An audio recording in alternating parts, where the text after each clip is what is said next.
You open your refrigerator tonight, and I promise you a third of what is sitting in there ends up in the garbage by the weekend.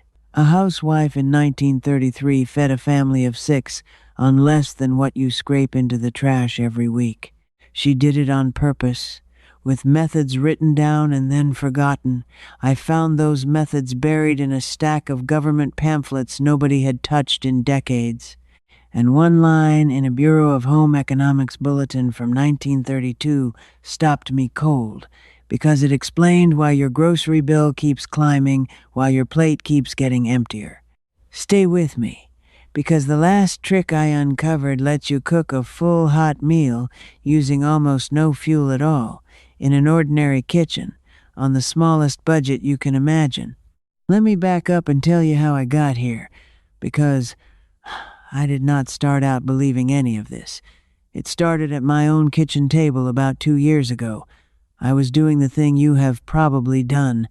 I laid out the receipts, and I stared at them, and I could not understand how the same cart of groceries that cost me $90-some a few years back was suddenly running me way past that for less food. My money stopped stretching the way it used to, and I got angry, and then I got curious, because I remembered something.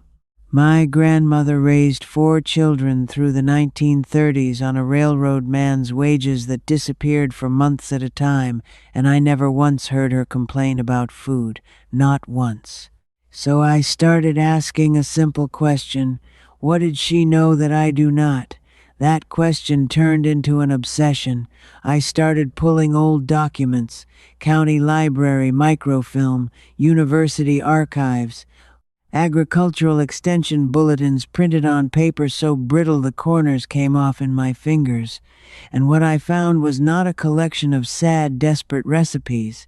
It was a system, a whole science of stretching, saving, and squeezing every last bit of value out of food, developed by real people with names and addresses, and then quietly erased from how we live. Let me show you the first piece, because it is the one that made me feel like a fool. Fat. Plain cooking fat. I always poured mine down the drain or wiped it into the trash without a second thought. But when I read the household records from the early 1930s, I kept running into the same instruction over and over, in different states, in different handwriting: save the grease. Every drop of it. And I do not mean save it out of poverty and shame. I mean they treated bacon fat, sausage drippings, and rendered lard like a bank account you could spend all week. Here is what the record actually showed me.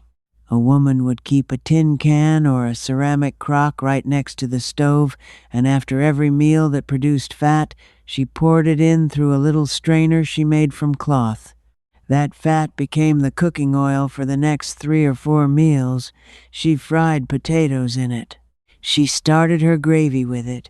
She rubbed it on bread when there was no butter, and there was often no butter. In the Federal Writers Project interviews, the oral histories collected in the late 1930s, you find person after person describing a grease can that never went empty because it was refilled faster than it was used. One woman from the Appalachian records described making a full pan of cornbread using nothing but the drippings saved from a single piece of salt pork days earlier. Now here is why this matters for you tonight, on your budget, in your kitchen. A jar of cooking oil is not free. Butter is certainly not free. And every time you throw away the fat from your bacon or your ground beef, you are throwing away oil you already paid for. I started keeping a small glass jar in my own refrigerator. Bacon grease keeps for months in the cold, and it makes eggs and potatoes taste better than any oil you can buy. In 1 month I stopped buying cooking oil entirely. That is a small saving. But multiply it across a year, and multiply it across everything else these people did, and you start to see the shape of it. They were not surviving. They were running a household like an operation where nothing walked out the door for free. But fat was only the entry point. because as I kept reading, I found something that genuinely unsettled me. These women were not just saving scraps. They were stretching the single most expensive thing in the whole kitchen, and they had it down to a formula: meat. In the 1930s, meat was the luxury. It was the thing you could not always afford, and when you had it, you made it disappear slowly. And the trick they used was so simple I could not believe I had never been taught it. They stretched meat with grain. Bread, oats, cornmeal, cracker crumbs, cooked rice. The extension bulletins I dug up laid it out almost like a recipe for a chemist. Take 1 pound of ground meat, which was meant to feed maybe 4 people, and by mixing in soaked bread or oatmeal, you turned it into enough to feed 6 or 7 with no one leaving the table hungry. I found a specific instruction that stuck with me. Soak a cup of rolled oats or torn bread in a little milk or water until it goes soft, then work it into a pound of ground meat with an egg and whatever seasoning you have. The grain absorbs the juices and the flavor of the meat, so it does not taste like filler. It tastes like meat. Meatloaf, the dish half of you grew up eating on Sunday, was not invented as comfort food. It was invented as a stretching technique. So were meatballs. So was every kind of patty and croquette and hash you can name. Every one of them exists because someone needed 1 pound of meat to do the work of 2. In 1932 and 1933, at the bottom of the Depression, a family might see meat only a couple of times a week, and even then in tiny amounts. The Bureau of Home Economics, which was a real division of the United States Department of Agriculture, run at the time by a scientist named Louise Stanley, actually published eating plans sorted by how little money you had. There was a plan they openly called the restricted diet for emergency use. And on that plan, a full-grown adult was expected to get by on a few cents of food per day. Not per meal. Per day. And these women made it work, and they made it taste like home, using exactly these stretching tricks. So I tried it. I made a meatloaf with half the meat I normally would, packed out with soaked oats, and I fed more people for less, and nobody noticed a thing. That felt like a small victory, but it also raised a question that started to bother me the deeper I went. If a pound of meat could feed 7 people, what were they doing with the parts of the animal and the parts of the plant that most of us throw straight in the garbage? Because that is where the real genius was hiding. Bones, vegetable peels, the tops of carrots, the outer leaves of cabbage, the water you boil your potatoes in. To me, for most of my life, that was garbage. To them, it was the second meal hiding inside the first. And this is the block where I stopped feeling clever and started feeling almost cheated because of how much I had been throwing away without even thinking. Here is what I found. When a Depression-era cook boiled vegetables, she did not pour that water down the drain. That water was full of minerals and flavor, and it became the base of the next day's soup, or the liquid for bread, or the broth for gravy.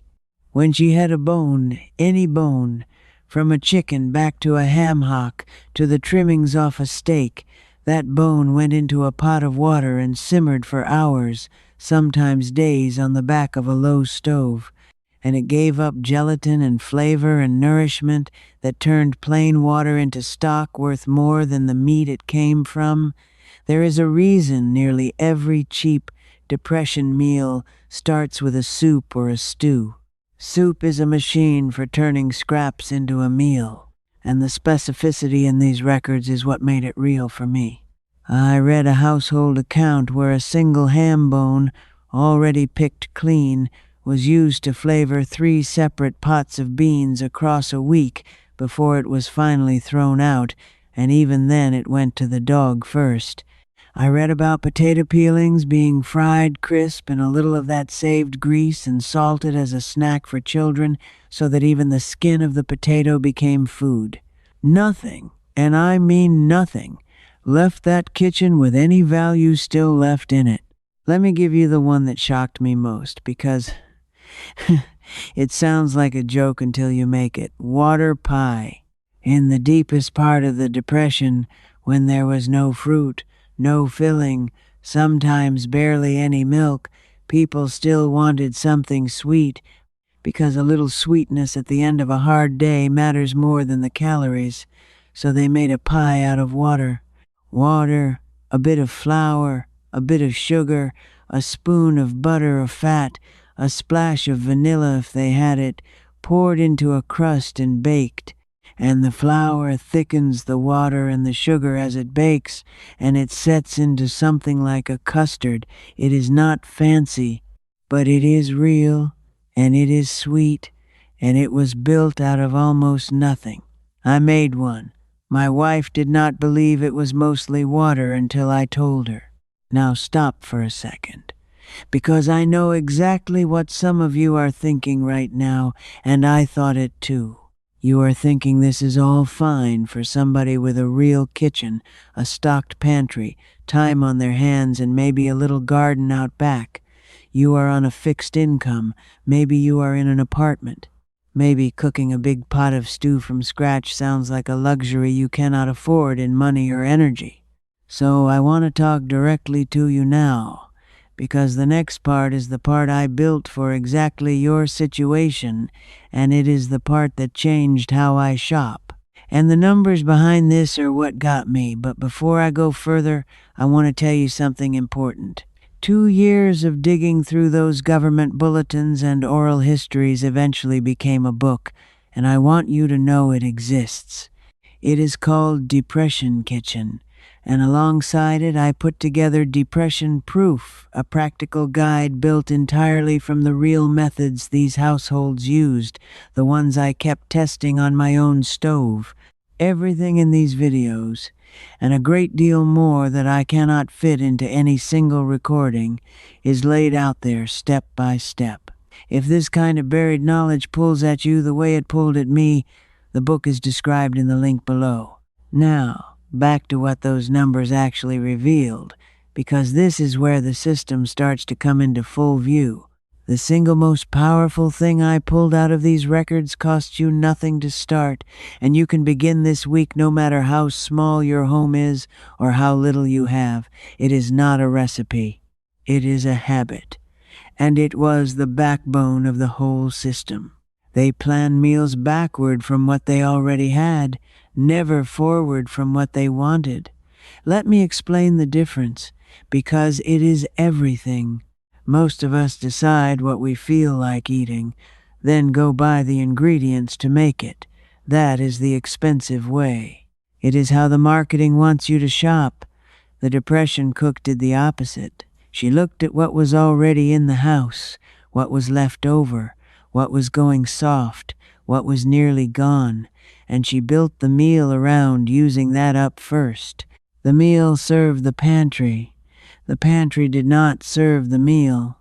In practice for you, this week, it looks like this. Before you buy anything, you cook down what you already have.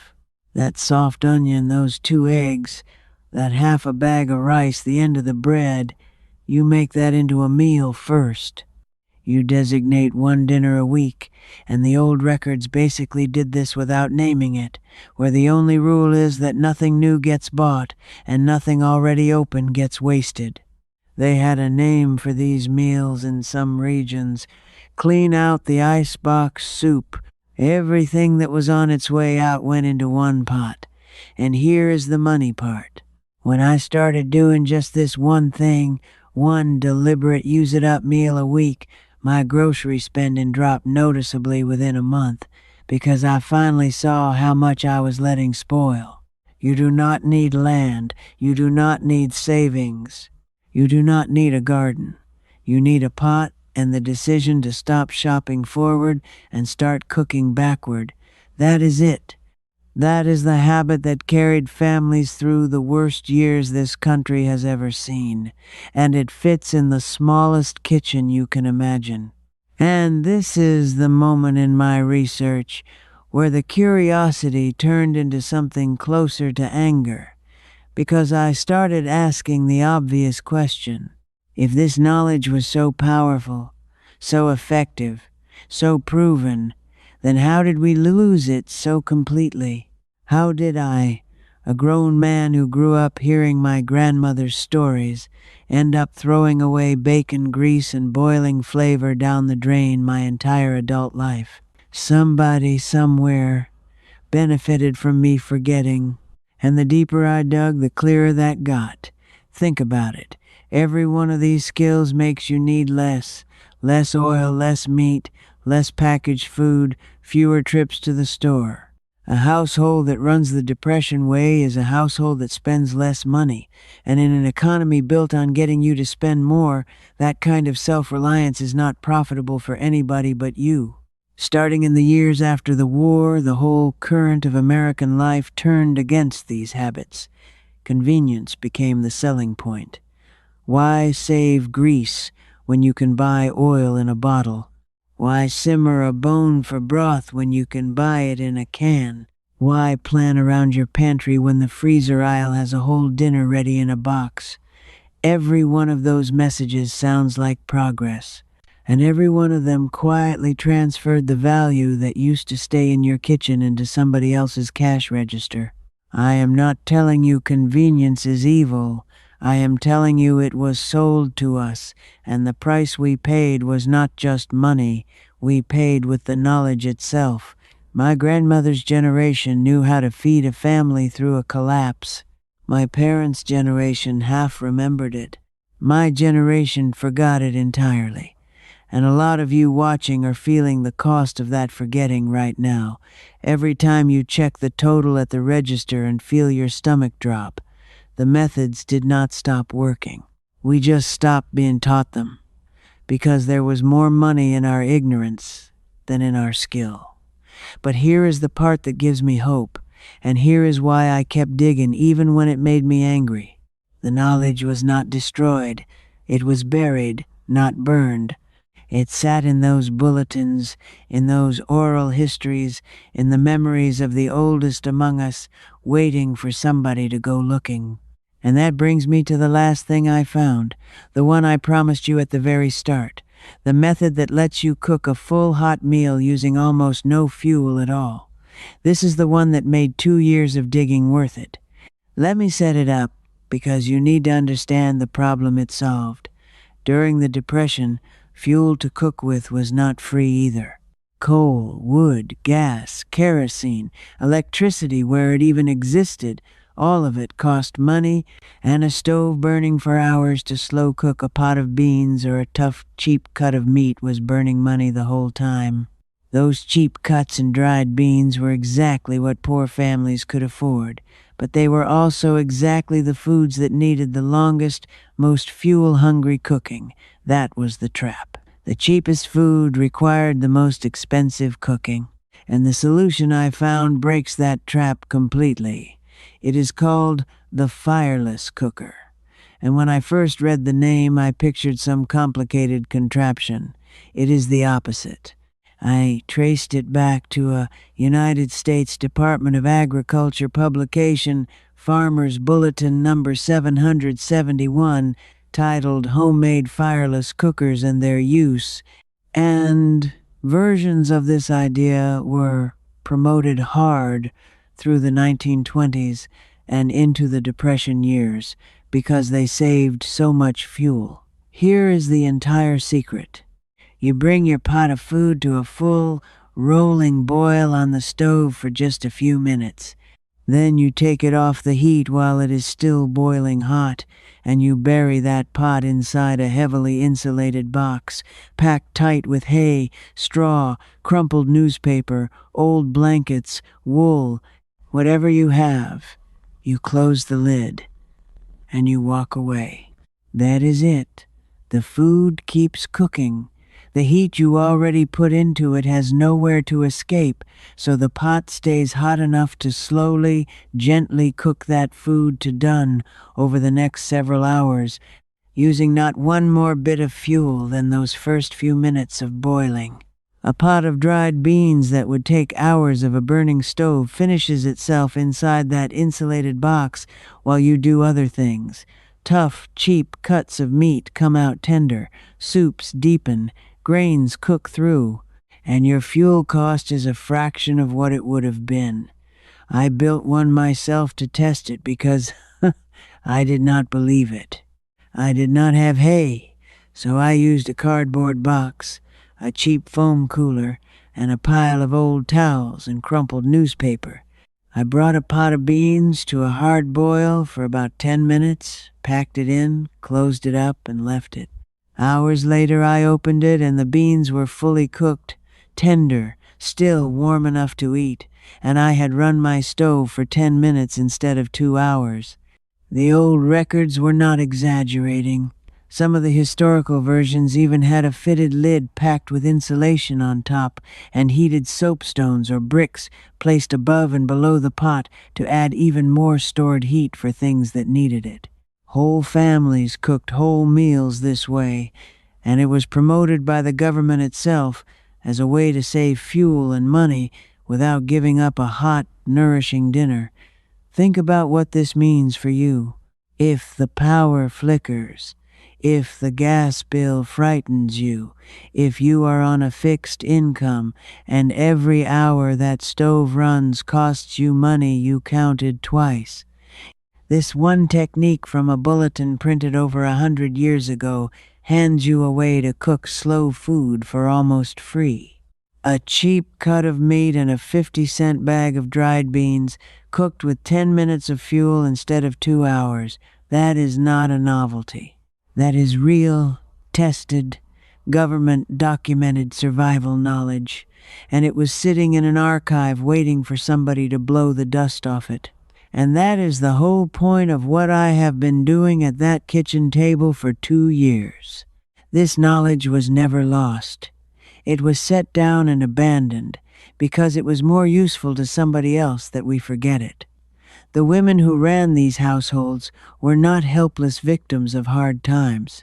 They were engineers of survival, and they left the blueprints behind, saving the fat, stretching the meat with grain, simmering every bone and every peel and every drop of vegetable water into a second meal, cooking backward from the pantry instead of forward from a craving, and cooking a full hot dinner on 10 minutes of fuel inside a box packed with old towels. None of it is complicated. All of it works. I have done every single one of these in my own home, and my grocery bill and my fuel bill both went down because of it. So here is what I want you to feel tonight when you close your refrigerator and think about that third of the food headed for the trash. That is not a loss you have to accept. That is a skill that was taken from you and you just took it back. You are the kind of person who suspected all along that the old ways worked better, that something real was quietly buried while somebody profited from the forgetting, and you were right. You were right the whole time. Now I want to hear from you, and I read these, so be specific. Of everything I dug up, which one are you going to try first? The grease jar, the meat stretched with oats, or the fireless cooker in a box of old towels? Tell me in the comments below, and if your mother or your grandmother had a trick like these that got your family through hard years, write it down for me, because I chased down every one of them, and some of the best things I have found came from a stranger's comment. Put it below. I will be reading. And if you feel that pull, that sense that there is a whole buried library of this stuff still down there waiting, then come dig with us. This is a growing group of people quietly recovering the survival knowledge that got an entire generation through the worst years this country ever faced, one forgotten document at a time. Subscribe and stand with us, because next time I am opening a 1933 relief document I found that lists the exact foods families were given to survive on for a week, and there is one item on that list, cheap and still on every store shelf today, that these people swore kept them healthy through the leanest winters.